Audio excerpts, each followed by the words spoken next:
Hey everyone, we are back with our Netflix original Daredevil review. Yes. And we're going to try and keep this as spoiler-free as we possibly can. Very high-level review, because if you haven't seen it... we want you to see it. We want you to see it, and we don't want to ruin anything.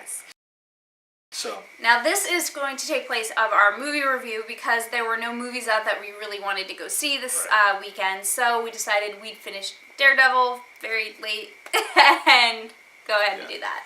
Yeah, it took us a long time to get through it just because our schedules were kind of crazy and we couldn't, fully binge watch it. Although we did get a few hours today and we caught up on the last 3 episodes. Yes. Now, speaking of the number 3, the whole first season here, it's 13 episodes, and it's very, very strong throughout. But for me, I think it peaked at episode 3. Yeah, episode 3 was the best episode of the entire series. Now, the entire series was very, very good. Mm-hmm. But number 3, yeah, definitely the best episode, which kind of sucks that it was so close to the beginning, because then all the ones after it didn't seem as good. You're kind of waiting for them to live up to that amazing episode, and they don't quite, although they're still really, really good. Yeah. But it hits, you get this great episode at 3, and then 4 really wasn't very good at all. 4 was pretty... nah, yeah. But then it started picking up, but it took it a couple more episodes to really get going because, 3 was great, 4 was, and then to get its momentum back, it did take some time. But I really, the season as a whole was very, very strong. Yes. And I think what helped is we weren't able to just binge watch it all in one day. If you do that, I could see how some people might be slightly disappointed with a show that's getting so much hype because, yeah, it's really good at 3 and then it kind of... it's really bad in 4, and then it's good and gets better all the way up to the season finale, which is a close second to 3. Yeah. So I can see if you binge watch it being a little underwhelmed. But since we weren't able to, we watched the first 3 episodes, and then we watched 4, 5, and 6, and then 7 through 10, and then we finally finished. Mm-hmm. So I think because it was spaced out, we were able to recognize that 3 was the best episode without being underwhelmed, and so be like, oh my god, this show's so good. Yeah. Trying not to spoil anything here, I will say Vincent D'Onofrio as the Kingpin did a fantastic job. Even just the way he spoke, his syntax and his pacing of speaking. I'm like, man, he's the Kingpin. Yeah. He killed that part. Yes. Great job. For me, I'm going to say D'Onofrio was the best part of the first season. Just his portrayal. Acting-wise, yeah, his acting was absolutely phenomenal. It was just... his character just, it stood out. Especially given the fact that we had a very lackluster Daredevil film with Michael Clark Duncan, God rest his soul, as the Kingpin. Just to see Vincent D'Onofrio really take that character and totally knock it out of the park. This series really needed that. We needed a strong Kingpin. And Matt Murdock / Daredevil is played by Charlie Cox, and I don't know how sighted actors can play a blind character and do it and seem like they actually are blind. Not only was he able to portray a blind person, but he was also able to portray his fighting as if he was listening for cues and smelling it. He was very good at using the other senses for cues in his fight scenes, and it was pretty phenomenal.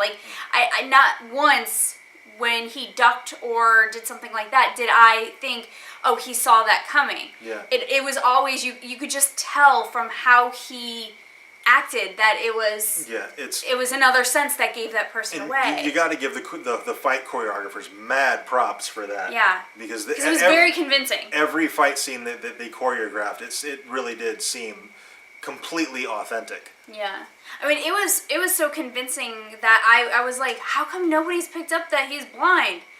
As he's fighting, but I think it's because, we have that foreknowledge, so we know, and so we're seeing it that way.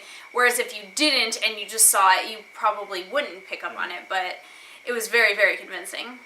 One of the pleasant surprises of the season, of the series, is Rosario Dawson. I didn't know she was cast as any character in this, and she actually plays a very important character, a very likable character. and I really hope that she gets fleshed out next season. Yeah, her character, when she was first introduced, I wasn't like thrilled with her character. I mean, I was like, okay, whatever. I didn't expect her to become a major character or anything. But like as the series progressed, like by the end, I'm like, I want to know way more about her character.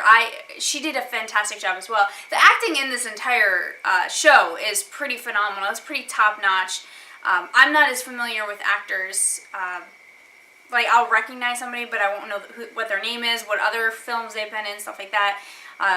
Names and titles don't stick with me as well.